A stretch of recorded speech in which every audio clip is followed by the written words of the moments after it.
తిరుపతి జిల్లా సోళ్లూరుపేటలో టీడీపీ నేతల ఆగడాలకు అడ్డు అదుపు లేకుండా పోతుంది. ప్రభుత్వ అండతో ఇష్టం వచ్చినట్లుగా దోపిడీకి పాల్పడుతూ ఉన్నారు. స్వర్ణముఖి నదిని కొల్లగొడుతూ కోట్లాది రూపాయలు వెనకేసుకుంటూ ఉన్నారు.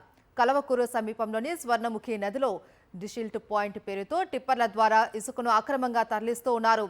టీడీపీ నేతల అక్రమాలపై వైఎస్ఆర్సీపీ నేతలు ఆగ్రహం వ్యక్తం చేశారు. నది వద్దకు వెళ్లి అక్రమంగా ఇసుక తరలిస్తున్న యంత్రాలను అడ్డుకొని ఆందోళన చేపట్టారు. సూలూరుపేట బార్డర్కి సంబంధించి ఏరియాకి సంబంధించి స్వర్ణముఖి నది ఏది ఉందో ఆ నది మొత్తం కూడా కొల్లగొట్టేటువంటి పరిస్థితి.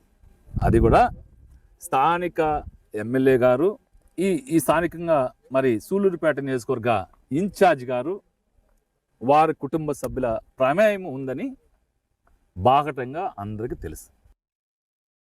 నాయకుల సపోర్ట్తో కూటమి అరాచకాల్లో భాగంగా డీసెట్లు ఎత్తాల్సింది 3 అడుగుల మీటర్ లోతు ఇచ్చున్నారు.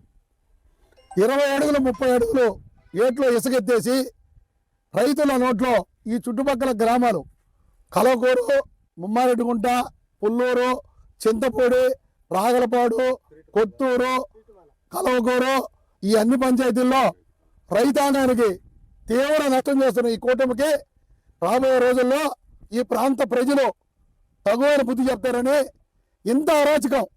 వీళ్ళకి డీజిల్ ఎత్తుకోమన్నారే కానీ కూలీలతో ఇటాచీలు పెట్టి 20 అడుగులు 30 అడుగులు ఎత్తుకోమని ఎక్కడ వీళ్ళ జీవో లేదు.